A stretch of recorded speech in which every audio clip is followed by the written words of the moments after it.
Bem-vindo ao episódio número 50 do BI 30 Minutos, um podcast e webcast da Associação Portuguesa de Business Intelligence.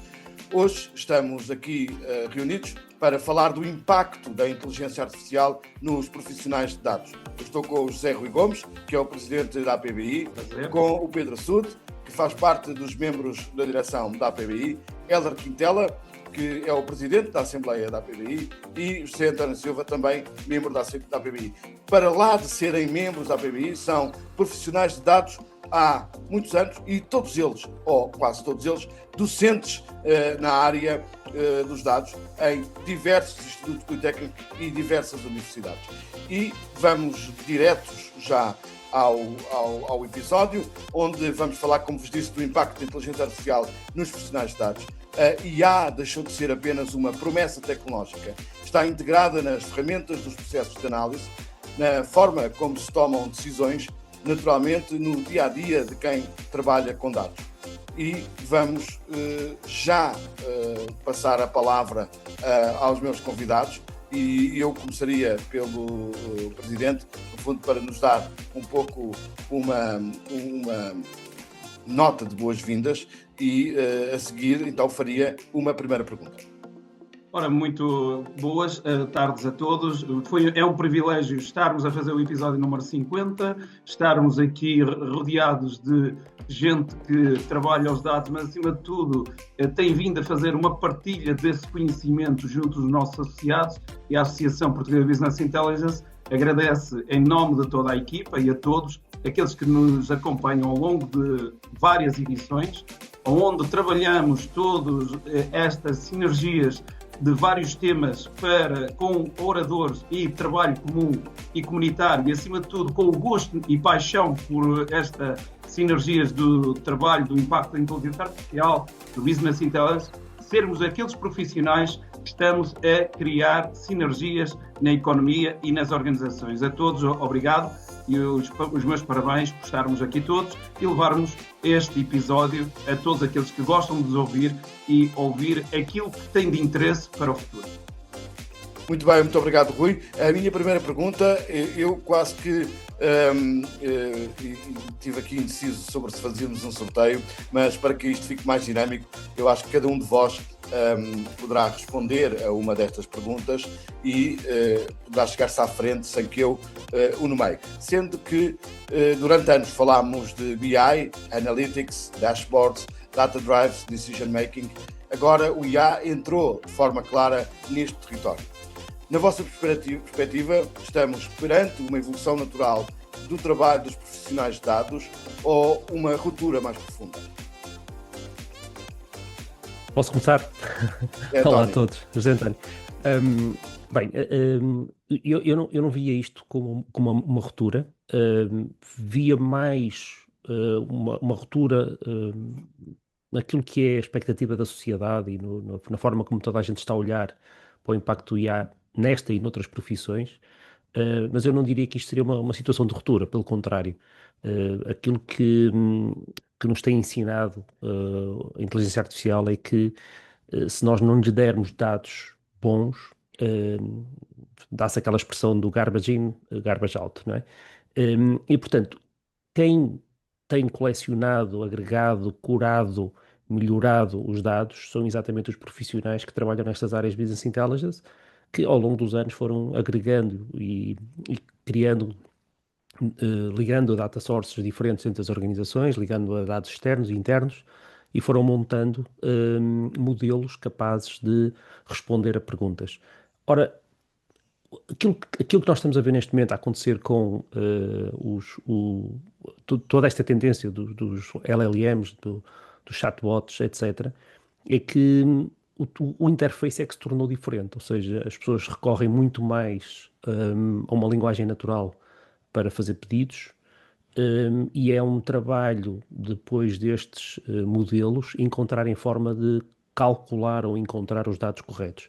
E, portanto, aquilo que nós estamos a ver a acontecer nestas áreas de Business Intelligence é, se calhar, em vez de estarmos a desenhar os modelos só para os utilizadores construírem as suas próprias análises, estamos a desenhar para agentes também, não é? E estamos a ajudar, de certa forma, que que não é muito diferente daquilo que se fazia, mas estamos, se calhar, a dar uma importância muito maior aos sinónimos, às relações, à semântica, entre as diferentes entidades, e isso ajuda, obviamente, a que estes modelos façam um trabalho melhor.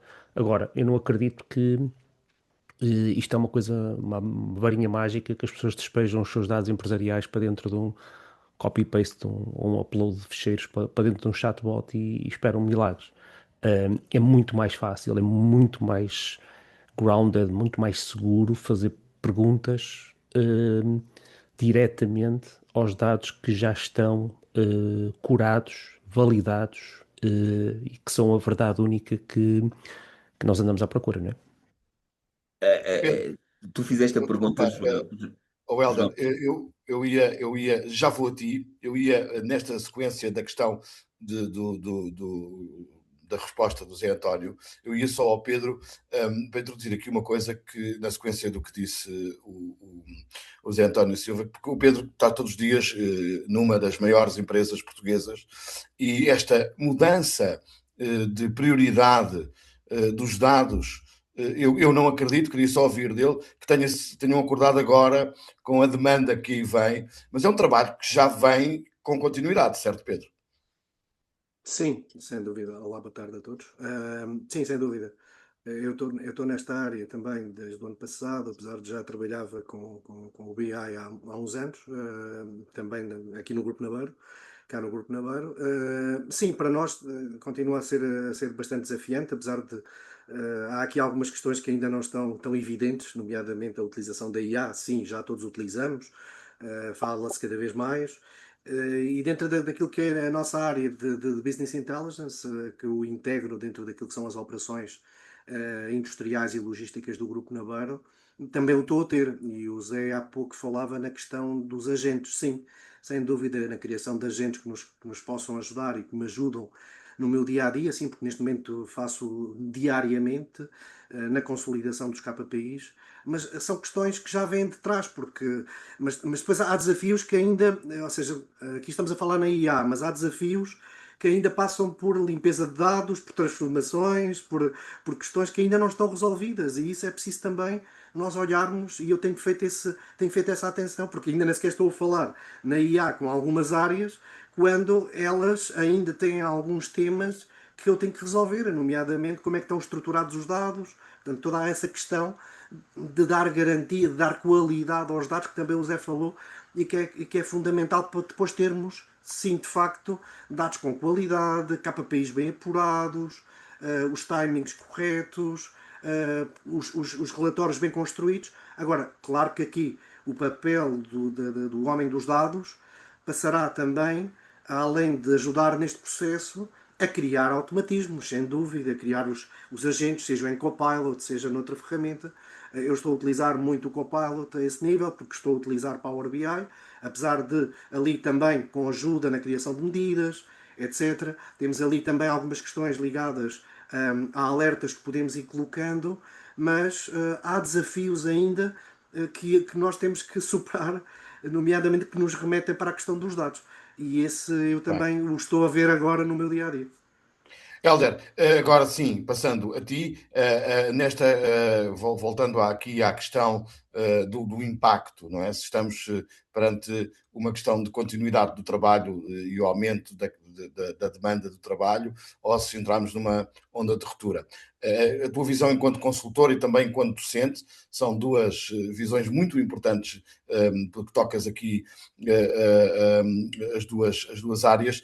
As empresas têm passaram a ser mais ávidas em querer resolver estas questões de IA e começar a existir um trabalho maior para quem trabalha os dados e na área da docência, sentes que há uma maior procura também de profissões ligadas a estas áreas? Bem, tu lançaste uma pergunta de que forma é que a inteligência artificial afetava os profissionais de dados. Na verdade, nós não nos podemos circunscrever à área dos dados afetada pela IA. Na verdade, todas as profissões todos os profissionais, todas as funções dentro das organizações, sejam organizações mais ou menos tecnológicas, sendo organizações de serviços, sejam organizações industriais, sejam organizações de setor público, todas elas estão a ser afetadas pelo IA. Quem hoje tem que fazer uma proposta comercial consegue ser muito mais rápido e mais ágil e fazer uma melhor proposta se utilizar a IA como suporte ao seu trabalho. Da mesma forma como quem está a desenvolver novas soluções de software, está a desenvolver código, também vai ser muito mais rápido e porventura mais eficiente e eficaz, ou seja, quer no tempo de resposta, quer na qualidade, utilizando ferramentas de IA. Isto porque nós não podemos parar esta velocidade a que a adoção das ferramentas de IA está a acontecer. Obviamente que há aqui alguns sinais, sobretudo do ponto de vista tecnológico, que estão a ser dados. Por exemplo, no último ano, se nós olharmos para o espelho retrovisor, em 2025, os algoritmos, os modelos continuaram a evoluir, mas houve, por exemplo, também, e cada vez mais, há uma preocupação das organizações, quer sejam do setor público, quer sejam do setor privado, em um maior controle de custos, mas cada vez mais há também uma preocupação em que as pessoas, sejam programadores, sejam financeiros, sejam membros da equipa de recursos humanos, sejam as pessoas que estão a fazer entregas de comida ou a fazer serviços de transporte, beneficiem desta utilização das ferramentas de tecnologia baseadas em inteligência artificial. Na sua maior parte, inteligência artificial generativa. Hoje em dia já há estudos e cada vez mais estudos em que, por exemplo, com a introdução dos agentes, que é um tema que foi muito um hype grande em 2025, como é que os agentes vão afetar também o trabalho nas organizações, em que hoje em dia, se calhar, aquilo que vai transformar-se é que vamos deixar de falar em funções do programador de data engineer, do analista de dados, do engenheiro de ML, do data scientist, do analista financeiro, e vamos passar mais a falar em funções, em que vão haver funções que são desempenhadas por humanos, inevitavelmente por humanos, e funções que vão ser desempenhadas por agentes. Porque nós hoje já sabemos que, por exemplo, tudo aquilo que sejam tarefas determinísticas, tudo aquilo que é inteligência artificial, tem um comportamento que é, pelo menos, igual àquilo que um humano consegue fazer ao nível das tarefas determinísticas. Passando depois para a tua segunda questão, relativamente à formação, já há muitos anos, e deixa-me também dizer isto, já há muitos anos, nas universidades portuguesas, nos institutos politécnicos, que em Portugal, e isto deve ser referenciado, que os alunos vão sendo preparados para esta realidade, para a utilização de inteligência artificial, para a utilização de técnicas avançadas de análise de dados.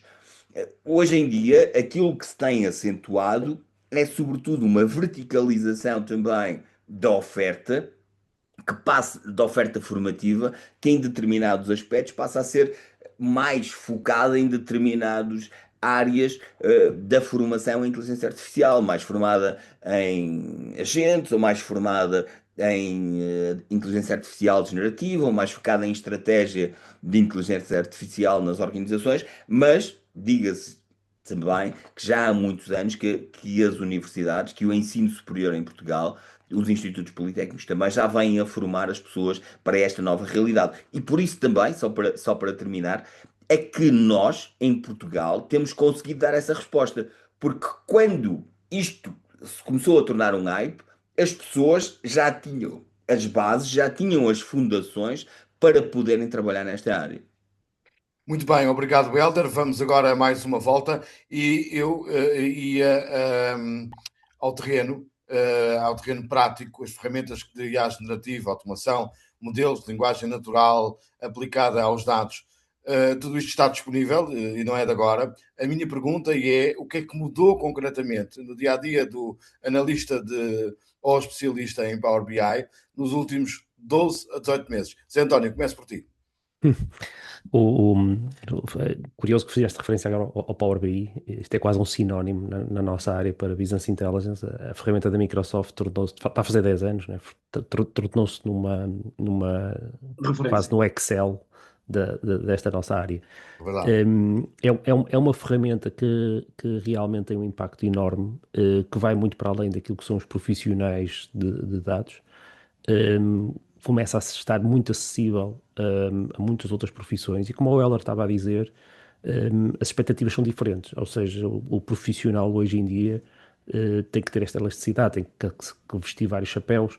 Não quer dizer que vai ser especialista em todas as áreas, mas isto também, como em todas as organizações, quando começa a escalar a quantidade de trabalho, nós recorremos a mais recursos, sejam recursos internos, sejam recursos subcontratados, sejam agora o que está na moda dos agentes, ou pelo menos aquilo que parece vir a ser a próxima tendência. E como em tudo, nos profissionais internos, nos contratados, nos agentes, há profissionais mais júniores, há profissionais mais séniores, há profissionais mais caros, há aquilo que nós na área da programação chamamos os programadores 10x, né, que eles são extremamente produtivos e que às vezes não é por metermos mais pessoas que aquilo fica mais rápido, pelo contrário, às vezes parece que ainda fica mais lento. Aqui todos esses problemas vão ser exatamente iguais. Acredito que a próxima transformação passa muito por esta gestão de distribuição de trabalho. Portanto, se calhar a maior skill nos próximos tempos vai ser aquilo que nós hoje em dia chamamos de project management, mas um project management diferente, em que nós temos agentes a trabalhar 24 horas vezes 7 e temos profissionais, os profissionais com uma capacidade mais crítica, esperemos nós, uns agentes que fazem trabalho brute force, muitas vezes trabalho para deitar fora, mas porque é tão rápido e tão barato podemos iterar mais vezes e experimentar muitas soluções. Nós já podemos olhar um bocadinho para aquilo que aconteceu com as áreas das imagens, do marketing, da geração das imagens, e se por um lado é impressionante a quantidade de coisas que muita gente está a fazer, com vídeos e com fotografias, até brincadeiras nas redes sociais, etc., também há uma sensação muitas vezes em que nós quase conseguimos identificar que aquilo é tudo igual. Há uma sensação de que há muita coisa aqui que é produzida por este tipo de algoritmos e depois começa a parecer tudo muito igual. E presumo que os professores devem sentir isso na escola, que recebem muitos trabalhos muito parecidos. Parece que as pessoas depois já confiam demasiado na máquina e toda a gente está à espera de uma coisa automática e não é minimamente crítica para trabalhar aquele output. Portanto, o próximo passo, se calhar, passa muito por as pessoas começarem a olhar para estas ferramentas e aprenderem a interpretar os resultados, guiar, dar ajustes, dar feedback.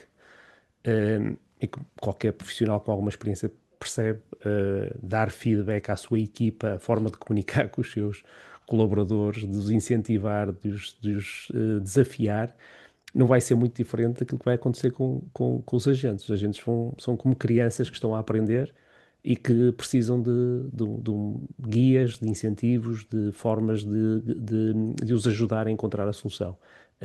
Aquilo que eu noto que realmente é diferente é esta facilidade com que se deita coisas fora e começa de novo.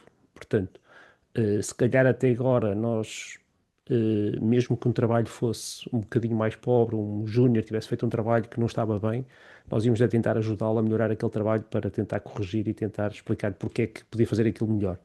E neste momento, nesta geração de agentes, nós caímos muito na situação de, ok, vamos voltar lá atrás, reescrever os requisitos e os prompts iniciais e os contextos de skills, etc. Vamos meter aqui umas notas iniciais, deitar tudo fora e começar de novo. É mais rápido, podemos iterar mais rapidamente e estas máquinas não ficam ofendidas nem vão desanimar por desfazermos isto, estão a cobrar, não é? Por tokens, Muito portanto, bem. é igual. Muito bem. Eu se calhar aqui ao Pedro. Pedro, para além da evolução do trabalho, há tarefas que vão desaparecer da tua ótica e perder relevância, ou nem por isso?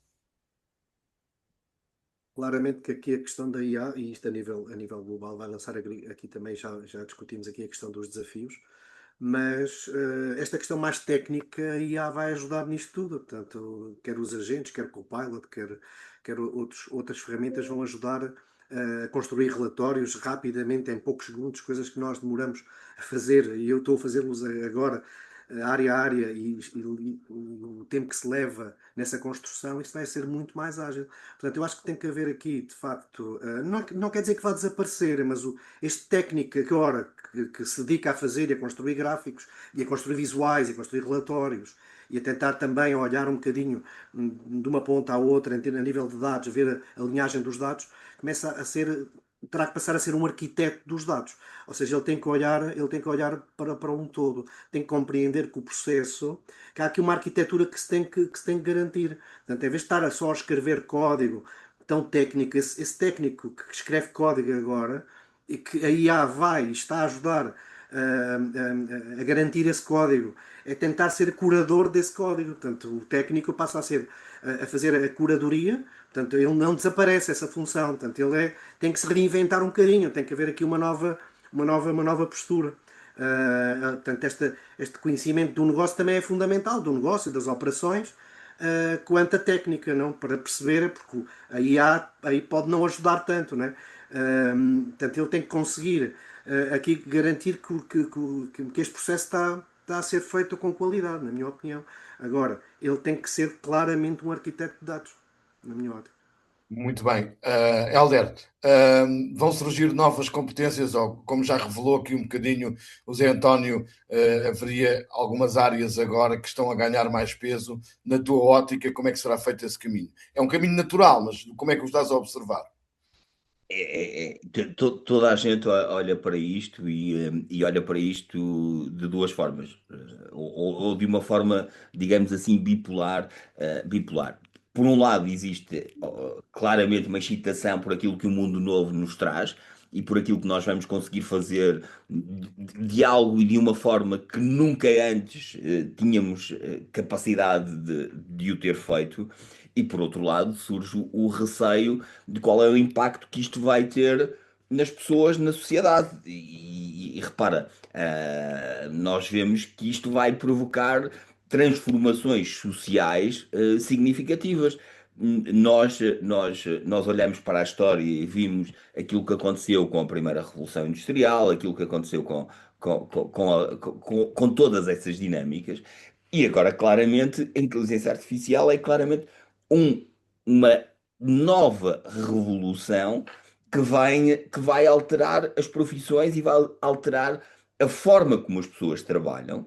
E não vai haver forma para as pessoas dizerem que não querem trabalhar daquela forma. Porque quem não aceitar ou não estiver disposto à mudança vai ficar fora do comboio. Portanto, vai ter que entrar mesmo no comboio e vai ter mesmo que o fazer, porque senão vai ser menos produtivo, não vai ser capaz de corresponder às expectativas em termos de tempo e qualidade, e por isso vai ter que entrar no comboio. Nós hoje, reparem, isto nós estamos, reparem, uma das razões para, e eu não vou entrar nesse aspecto político, obviamente, mas uma das questões relacionadas com a alteração da lei do trabalho tem muito a ver também com estas alterações e dinâmicas novas que vão ter que acontecer ao nível do trabalho. Porque cada vez mais aquilo que nós vamos precisar é que as pessoas sejam valorizadas pelo conhecimento e não pelo tempo que passam a trabalhar, não pela quantidade de trabalho que façam. Por exemplo, nós que estamos a falar de dados, nós temos ainda nas organizações, sejam públicas, sejam privadas, gente que passa o seu dia a consolidar Excelis e a elaborar Excelis e a gerar Excelis de Excelis e relatórios de Excelis em Excelis e validar todos os dias durante meses a fio. Isso hoje é algo que é penalizador, que é para a pessoa que está a fazer um trabalho absolutamente pouco estimulante e, por outro lado, não está a ser produtivo nem eficaz na tarefa que está a realizar. Portanto, vai haver uma valorização do conhecimento e tem que existir um upskill. E, portanto, dessa forma, reparem, e isto é uma transição natural. Antigamente, nós tínhamos, em todas as passagens de nível do comboio, tínhamos uma pessoa a fazer parar os carros. Hoje em dia nós já não precisamos disso, porque conseguimos uma automação e essa automação das passagens de nível, nós conseguimos melhorar a gestão de tráfego e também aumentar a segurança e também não ter uma pessoa que A única coisa que faz é recebe uma chamada da passagem de nível anterior, sabe quanto tempo o comboio demora a passar e vai para a passagem de nível para que os carros não passem. Com Porque todos os hoje em dia, riscos associados a isso. com todos os E riscos que todos os está riscos associados a isso, associados, e portanto exatamente. passou a estar sensorizado e passou da mesma forma como o código. Se nós hoje tivermos código, obviamente que aqui aquilo que nós queremos nos programadores é que eles sejam um upskill e sejam capazes de fazer a pergunta certa, como o José António Silva estava a dizer, façam a prompt certa e depois sejam capazes de acrescentar valor àquilo que a inteligência artificial generativa vai responder. E com isso, o que é que nós conseguimos? Eficiência na execução do trabalho e eficácia nos resultados conseguidos. E na qualidade de todos os dados. E Exatamente. aí é que vai valorizar as organizações, coisa que até agora temos visto muitas vezes acontecer com problemas. As perguntas difíceis no futuro vão estar muito à volta da responsabilidade das decisões. E estas caixas, neste momento a malta brinca, não é? Brinca muito com o ChatGPT, acha muita piada estas coisas, às vezes até dá motivo para anedotas e para notícias, etc. Mas é muito sério quando isto começa a afetar pessoas, por exemplo, numa decisão de tribunal ou numa decisão de crédito, numa escolha para uma universidade, etc. Portanto, são black boxes, né? São caixas difíceis de controlar. E nós estamos a falar aqui coisas muito fáceis de perceber para qualquer pessoa, mas eu diria que todo o comércio eletrónico, o chamado business to business, os softwares as a service, todos eles correm um risco enorme neste momento de que as decisões passem a ser tomadas por bots. Para gente. Decisão de compra, Vamos não é? Há criar pessoas... aqui uma outra dinâmica. Zé António, eu queria perguntar-te já a ti, tenho aqui várias perguntas, depois tenho aqui uma série de outras para o Presidente, mas queria aqui estas mais técnicas e vou começar uma pergunta para cada um de vocês. Eu iria começar mesmo por ti, Zé António. O perfil do técnico puro continua a fazer sentido? Eh, eu continuo a acreditar que o conhecimento é sempre uma vantagem. O conhecimento vem não de uma imposição do empregador ou do professor da escola, mas da curiosidade que o aluno vai demonstrando ao longo da sua carreira profissional. E nós estamos numa fase de excelentes oportunidades de curiosidade. Quem for curioso, quem quiser experimentar estas coisas, nunca foi tão fácil e tão acessível ter acesso a tanta coisa diferente. As próximas profissões vão ser muito baseadas nesta polivalência, nesta abertura para experimentar outras coisas. Aquilo que eu não acredito mesmo é naquele profissional que está à espera que a ordem da sua profissão o venha proteger no futuro. Sei lá, o taxista que está à espera que, pá, não podem existir plataformas porque, pá, eu investi no meu táxi e foi uma licença muito cara de comprar. Portanto, esse tipo de visão do mercado de trabalho vai ser muito complicado de segurar, porque aquilo que nós vemos hoje em dia é que as pessoas são cada vez mais polivalentes e nós vemos pessoas. Eu vejo as minhas equipas técnicas a fazer trabalhos de prototipagem, design, etc., que noutras alturas nós teríamos que recorrer a equipas técnicas especialistas nessas áreas, não é? Mesmo a produção de marketing, a produção de conteúdos, etc., tudo isso hoje em dia está muito mais acelerado, porque a mesma pessoa que está a trabalhar tecnicamente com um cliente num determinado desafio, se calhar a seguir está a ajudar a fazer um case study e a publicar um material para, sei lá, numa comunidade, por exemplo, partilhar um caso de sucesso e um caso de estudo, não é? Do que é que aconteceu. Quase ele é, de um lado, é um performer de comunicação, não é? Um youtuber, e do outro lado está a fazer um trabalho técnico altamente profundo. E isto vai mudando ao longo da carreira das pessoas. Aquilo que as pessoas faziam há 10 anos atrás, se calhar neste momento já tem uma polivalência de skills completamente diferente. Eu vejo nas minhas equipas de Business Intelligence que muitos começaram com o SQL Server, Power BI, depois Databricks, hoje em dia Fabric, há muita coisa já baseada em Unix que já nem tem nada a ver com aquilo que era o início do SQL Server e aquela competência de SQL, não é? Tradicional. Eu aposto que muitos dos especialistas de SQL Server que nós conhecemos, hoje em dia todos eles têm uma toolbox de skills nova, completamente diferente daquilo que era há 15 anos atrás. Pedro, a literacia de negócio passa a ser tão importante como a técnica? Completamente. Eu acho que a literacia de negócio vai ser fundamental. Ou seja, já. Porque é o que eu estava há pouco também a comentar. A questão do técnico puro deixa aqui um bocadinho de fazer tanto sentido, apesar dele ter que saber à mesma de SQL, fundamental, saber DAX, mas já não tem que decorar aquilo tudo, já não tem que ser tão puro quanto isso. Ele tem que estender um bocadinho mais, como estava a dizer o Zé, tem que conhecer bem o negócio, as operações, porque as ferramentas estão aí, todos começamos a ter acesso a estas ferramentas e a gerar código e a gerar e a obter ajuda para DAX. Eu faço quando não sei fazer, quando não sei, tenho que procurar fazer isso. Pedro, É um bocadinho isso. estou a usar cada vez mais este tipo de ajudas, até para pegar em linguagens de programação que já não usávamos há muito tempo ou que ainda não tinha Já vamos lá. tido tempo para estudar. Exatamente. É isso Né? mesmo. Muito bem. Isso mesmo. Hélder, uma posição um bocadinho difícil, mas guardei esta pergunta para ti, também pela tua parte docente. Alguém que quer começar nesta área, que sente uma apetência, que olha para esta área como uma área de futuro de emprego, o que é que tem que ter? Que conselhos é que tu darias para procurar melhor ou para se integrar melhor nesta área? Hélder?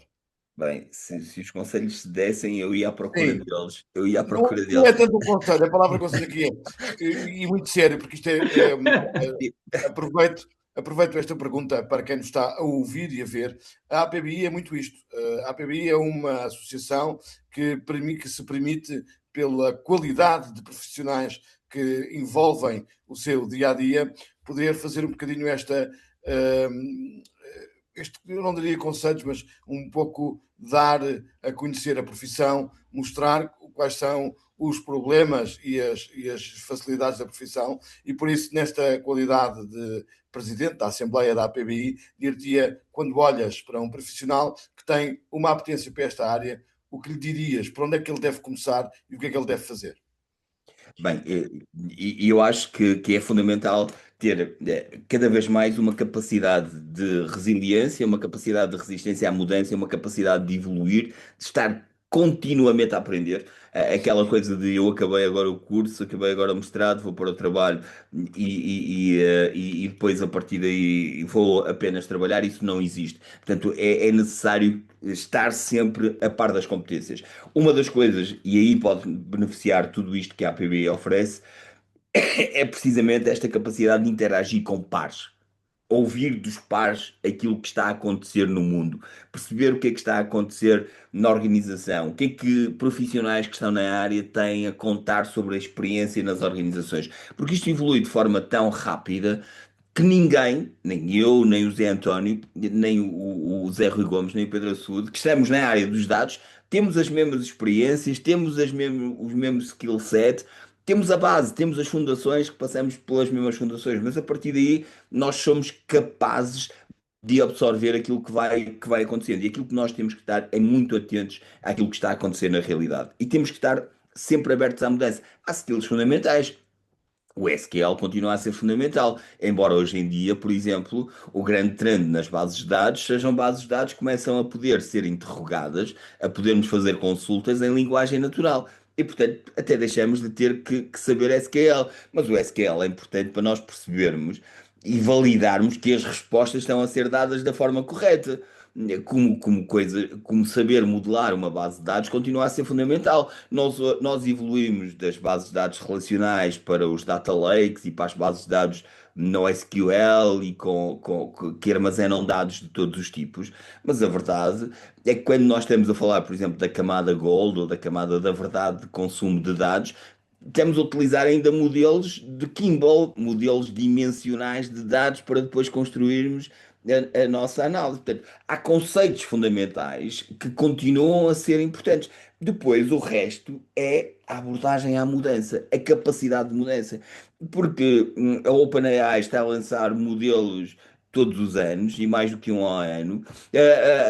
Além disso, temos vários modelos, temos o Mistral, temos o Llama, temos N modelos que depois vão evoluindo. Se olharmos para o último ano, vemos a evolução que aconteceu, por exemplo, com o Nana Banana, em que nós passamos a ter modelos que em vez de estarem focados em tarefas, em texto, ou em imagem, ou em vídeo, eles passam a estar consolidados. Vemos também que, em vez de darem respostas apenas em chat, passam a ser multimodais em termos de interface. Portanto, aquilo que hoje nós esperamos dos profissionais, de todos os profissionais, mas agora aqui verticalizando nos profissionais de dados, é que eles de facto tenham uma formação fundacional sólida naquilo que são os conceitos fundamentais de dados e de inteligência artificial e depois que sejam altamente capazes de absorver e de estarem atentos à mudança. E isso só se faz com participação em comunidades, participação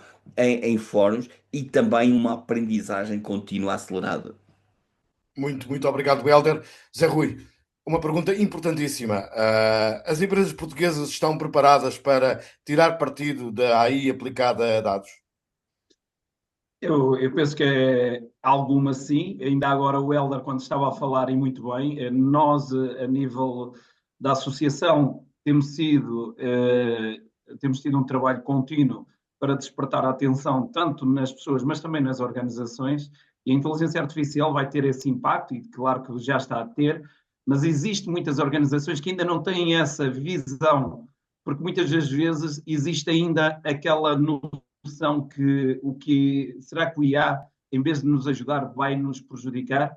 Porque nós ouvimos muito quem anda no terreno, houve muita gente a dizer que o IA vai estragar empregos, vai criar problemas nas organizações e como o Helder estava a dizer, e o Zé António também o disse, há uma transformação e nós temos que nos adaptar.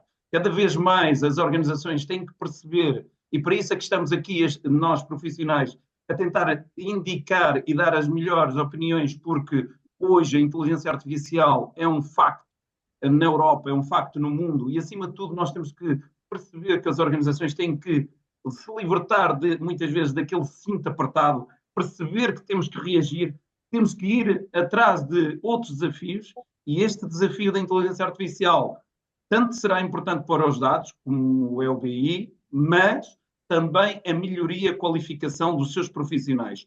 Porque vai haver novos empregos, vai haver novas estruturas a criarem-se, vai haver outros desafios que vão agregar outro valor, porque vamos ter que ter possivelmente agentes para trabalhar problemas que a inteligência artificial pode criar, porque nós temos que pensar no conceito que pode ser feito no bom sentido, mas também pode ser feito no mau sentido. E então tem que haver formas de trabalhar tudo isto, vai ter que haver novas sinergias e novos trabalhos e novos empregos que possam trabalhar em comum e as organizações têm que potenciar a sua sinergia de evolução.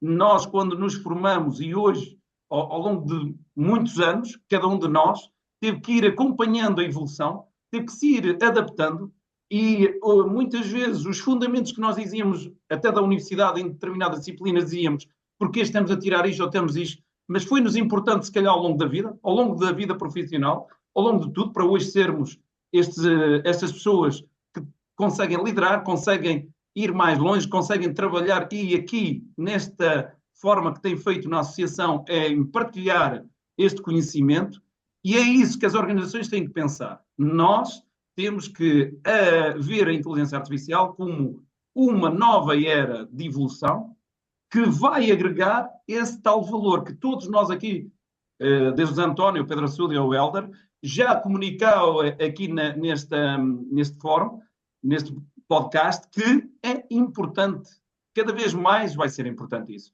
Por isso, nós temos que pensar positivo, João, temos que deixar de estar muitas vezes a pensar que são particularidades e ferramentas que não nos vão agregar valor e que vão destruir. Já se falava isso na Revolução Industrial, já se falava isso com os computadores, e nada disso aconteceu, foi havendo transformações.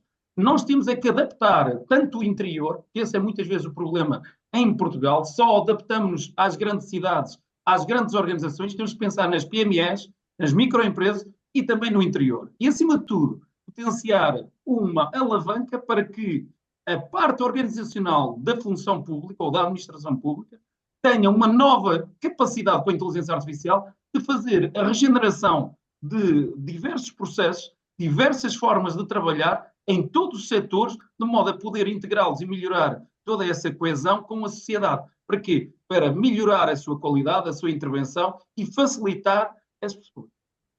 Muito bem, tenho mais uma pergunta para ti, para fecharmos, porque estamos a bater nos 30 minutos. Que papel pode e deve a APBI ter na formação, partilha e de boas práticas e esclarecimentos do mercado?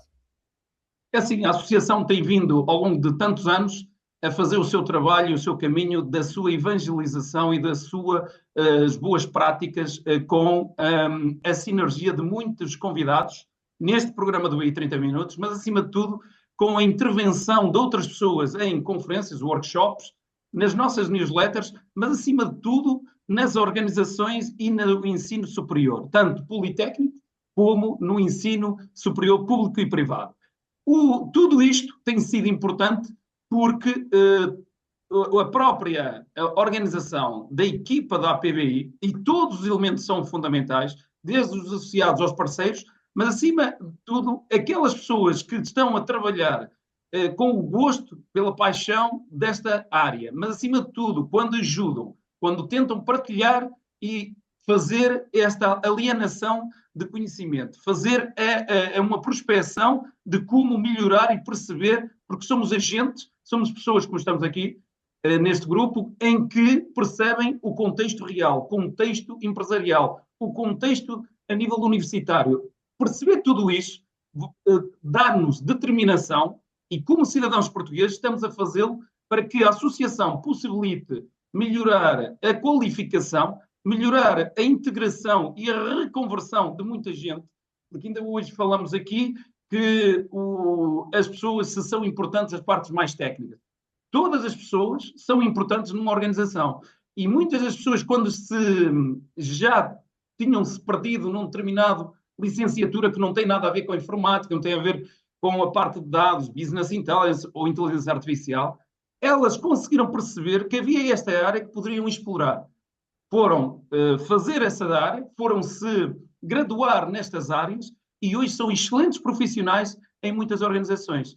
A associação tem vindo a fazer esta passagem de conhecimento, a influenciar os jovens e não jovens, mas, acima de tudo, todas aquelas pessoas que se sentem que não estão motivadas, e que há uma oportunidade de terem uma motivação extra e organizarem-se de forma diferente nas suas organizações e potenciar com este tipo de trabalho na área de Business Intelligence. E agora, com a inteligência artificial, também acrescentarmos este valor nas universidades, onde a associação tem vindo a criar parceiros das universidades para criar novas licenciaturas ou novas pós-graduações ou mestrados e programas executivos de formação e, com isso, trabalhar uma sinergia que é importante, que é mais conhecimento, mais partilha, melhor relação entre a associação e as pessoas, que vai afetar com a sua evolução e conhecimento as organizações, tanto públicas e privadas. E, por isso, a Associação Portuguesa BI, neste caso a APBI, para mim, enquanto presidente, e todos estes elementos e o grupo, é de forte orgulho e ambição que conseguimos, nos últimos 6 anos, fazer uma passagem de informação sólida, acima de tudo com congruência e com valor acrescentado.